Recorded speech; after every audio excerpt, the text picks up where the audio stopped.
अस्सलामुअलैकुम, मैं हूं आपके साथ आपका मेज़बान मोहम्मद ज़ीशान और आप देख रहे हैं मेरा YouTube channel the real professors. ख़वातीन व हज़रात, एक रिसर्च के मुताबिक पाकिस्तान में हर 24 घंटे में 11 रेप होते हैं।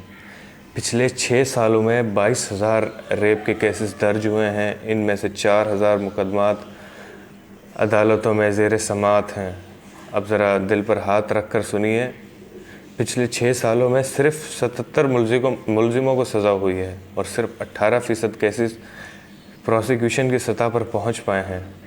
रिसर्च के मुताबिक रेप और इस जैसे वाक़यात की वाज़ेह अक्सरियत रिपोर्ट ही नहीं होती। असल तादाद 60,000 तक हो सकती है। अदालत में हर केस का पहुंचना नामुमकिन है। सिर्फ 12% मुकदमात अदालत की सतह पर पहुंच पाते हैं और इनमें से सिर्फ 5% पर फैसले हुए हैं।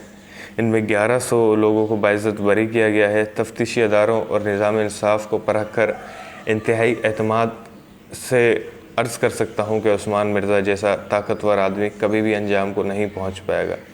इम्कान यही है कि थोड़े अरसे में वो बाइज़्ज़त बरी होने में कामयाब हो जाएगा।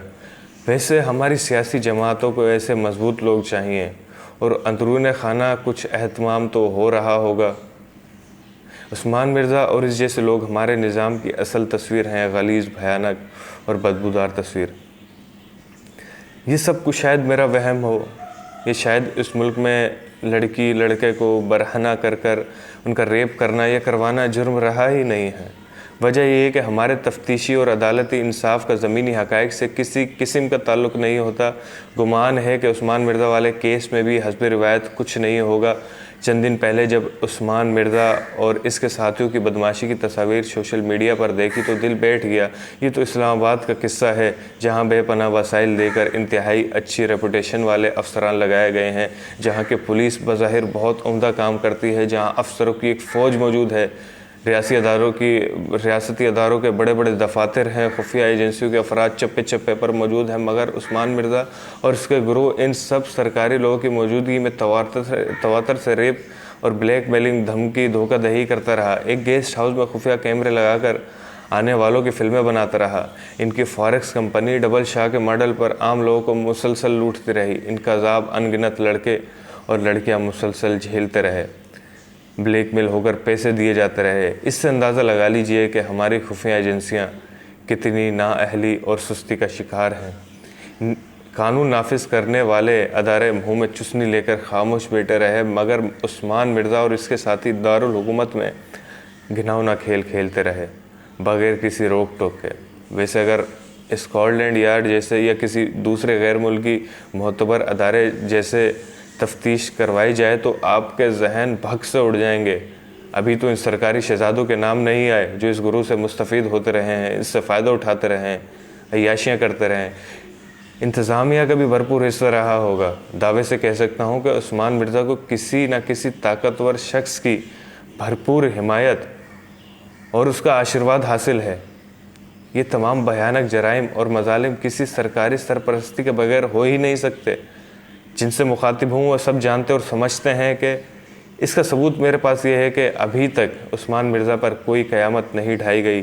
इसे इंतहाई हिफाजत और इज़्ज़त से थाने में रखा गया है।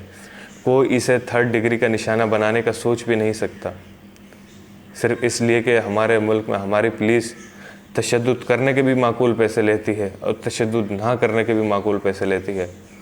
और उस्मान मिर्ज़ा से बेहतर पैसे देने वाला कौन देवता हो सकता है? वो तो इस बदबूदार निज़ाम की एक अलमनाक पैदावार है और अंदरूनी तौर पर इसका मुहाफ़िज़ भी, लिहाजा इसे कोई नुकसान नहीं पहुंचाएगा।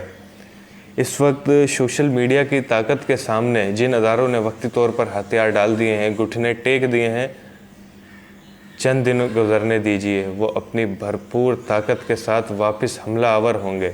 और ये जो लड़का है और ये जो लड़की है जिन्होंने मुकदमा किया है अदालत में, जिन्होंने शिकायतें की हैं, वो अपने शिकायत करने पर पछताएंगे। थोड़े से अरसे में एक अच्छा सा वकील उस्मान मिर्ज़ा को अदालत से ज़मानत ख़रीद कर दे देगा,